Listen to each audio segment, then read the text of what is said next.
আসসালামু আলাইকুম। আজকে আমরা পরিসংখ্যানের 65 নাম্বার এমসিকিউটি সমাধান করব। প্রশ্নটি কুমিল্লা বোর্ড 2020 সালে এসেছে। প্রশ্নে একটি গণসংখ্যা সারণী দেওয়া আছে। প্রশ্নে বলতেছে প্রদত্ত পাত্রের মধ্যক কত বের করো। তাহলে মধ্যক বের করতে গেলে দেখতে হবে এই গণসংখ্যা সারণীতে শ্রেণীব্যাপ্তি আছে নাকি নাই। আমাদের এখানে নাই। তাহলে আমাদের কাজ কি? আমাদের এন এর মানের উপর ভিত্তি করে সূত্র দিতে হবে মধ্যক নির্ণয়ের। এন কি? গণসংখ্যার সমষ্টি। তাহলে গণসংখ্যার সমষ্টিটা করো। 5 প্লাস 8 প্লাস 7 প্লাস 6 প্লাস 3 আমাদের আসলো 29। এটা হচ্ছে বিজোড় সংখ্যা। বিজোড় হলে মধ্যক নির্ণয়ের সূত্রটা কি হবে? n প্লাস 1 ডিভাইডেড বাই 2 তম পদ। n এর মানটা বসাই দাও। 29 প্লাস 1 ডিভাইডেড বাই 2 তম পদ। তাহলে 29 আর 1 এ 30, তাহলে 2 দ্বারা ভাগ করলে কি আসবে? 15।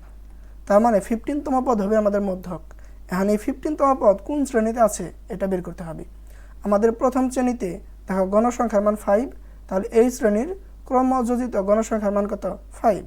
আর ক্রমযোজিত গণসংখ্যার মান 5 মানে হচ্ছে 1 থেকে 5তম পদ আছে এই শ্রেণীতে, আর তার মান কি? 120। আমাদের দরকার 15তম পদ, তাহলে তো হবে না। তাহলে দ্বিতীয় শ্রেণীর ক্রমযোজিত গণসংখ্যার মানটা বের করো। সেটা কেমনে? প্রথম দুই শ্রেণীর গণসংখ্যার সমষ্টি। তাহলে 5 আর 8 কত হবে? 13। 13 মানে কি? এখানে সর্বোচ্চ আছে 13তম পদের মান, যেটা কত?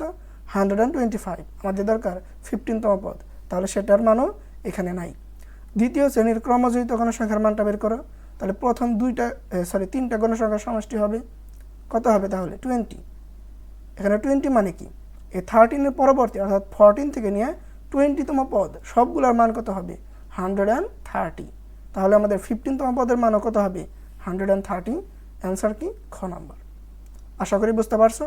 তবে যদি এটা সংক্ষিপ্ত প্রশ্নে আসে কিংবা সৃজনশীলে আসে, তাহলে ক্রমযোজিত গণসংখ্যার মানটা আগে বের করে তারপরে করবা। ধন্যবাদ। আল্লাহ হাফেজ।